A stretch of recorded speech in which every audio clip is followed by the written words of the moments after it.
The UN has put out dozens of public documents where they're calling for an 80% world population reduction. In fact, at the Beijing Women's Conference, the World Conference, back in 1997, the head of the UN Food Program said, "We will use food as a weapon against the people."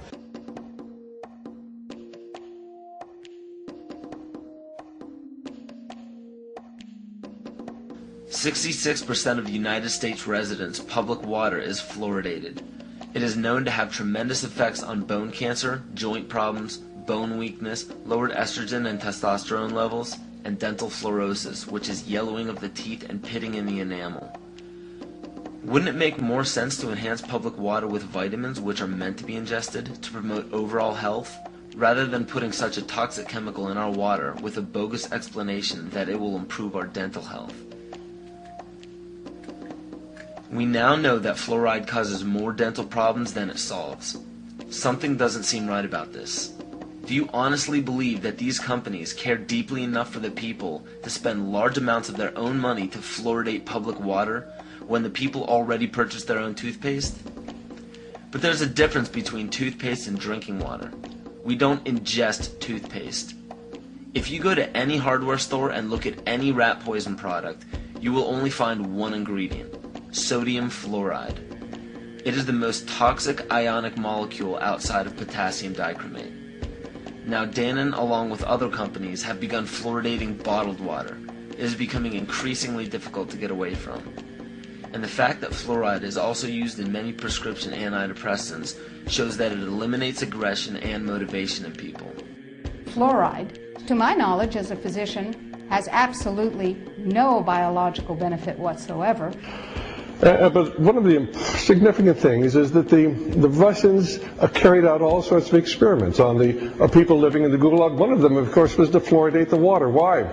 You fluoridate the water, why people are not as aggressive as they ordinarily would be. In fact, what is the active ingredient in Prozac that is so widely distributed in America today? Well, it's a fluoride compound. And now we are finding that public water nationwide is showing up with arsenic, lead, cadmium, and thermonium, which is a radioactive form of lead. Cancer, lowered sex drive, birth defects, sedation, and brain defects. Does this not sound like a wonder drug for anyone aiming to control a population? It's quite astonishing, Paul, the degree to which environmentalists have not been educated about fluoride. You know, people have an unconscious trust in their doctor or their dentist, and if you can persuade doctors and dentists that fluoride is safe and good, then you're able to reach the rest of the nation. People believe their doctors and dentists, and that was a way of promoting fluoride for Bernays. Fluoride was killing their cattle, destroying their crops. Fluoride given to rats had produced bone cancer and liver cancer, and that those results had been doctored to make it look as though fluoride hadn't caused as much cancer. The pattern that we saw, it typically is what we see with other neurotoxic agents that are well known to cause a hypoactivity or a memory problem or an IQ problem. When I first presented the results of these studies, one of the individuals sitting and listening to the results, he says, "Do you have any idea what you're saying?" And he says, "You're telling us that we're reducing the IQ of children." And basically I said, yes.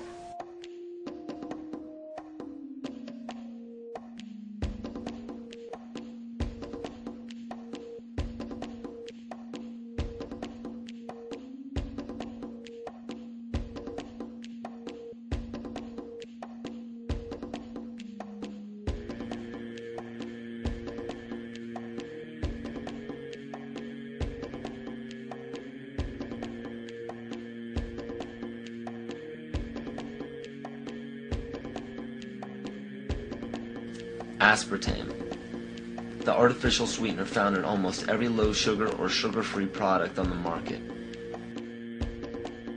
First of all, aspartame is made up of three things: methanol, which of course is what produces blindness, aspartic acid, and phenylalanine. These are all poisons. Aspartic acid, of course, produces brain lesions.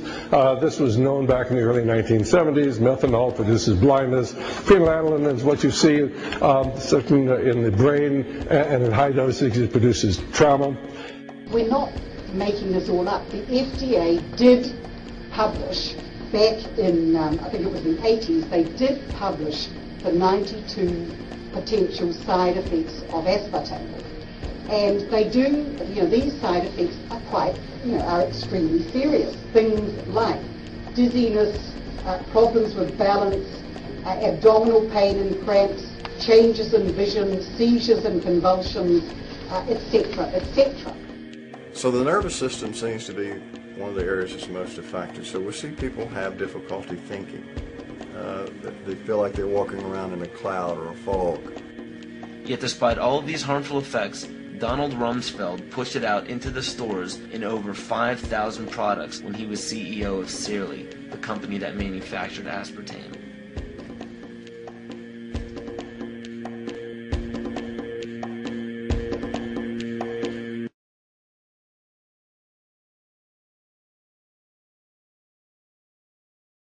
The sustainable goal is the elimination of the middle class. The world cannot support 6 billion people. But you see, the plan behind sustainable development includes population control.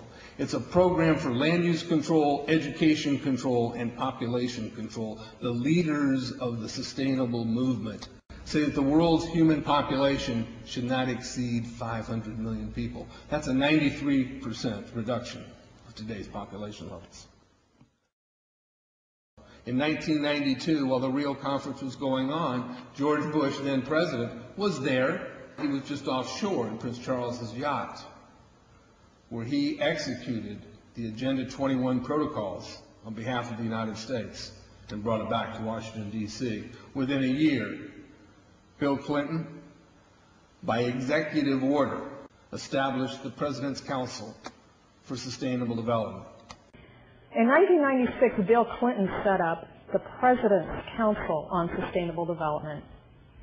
One of the dictates of Agenda 21 is that every country in the world is to set up a national council to oversee the implementation of Agenda 21.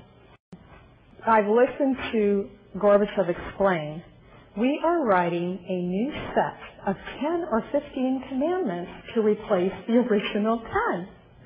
Which one of the 10 do you think these guys don't like? Thou shalt not lie, thou shalt not steal, thou shalt not covet. Because I'll tell you what, these people have lied to us. They're in the process of stealing all of this nation's natural resources, and they covet everything you have left.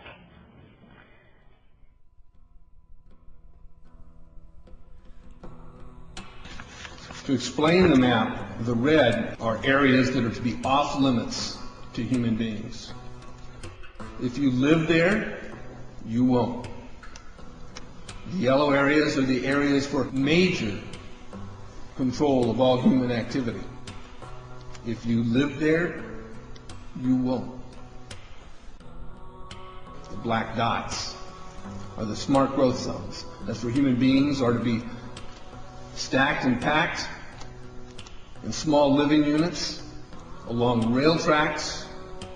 The smart growth program ultimately has jobs assigned and children cared for by the state.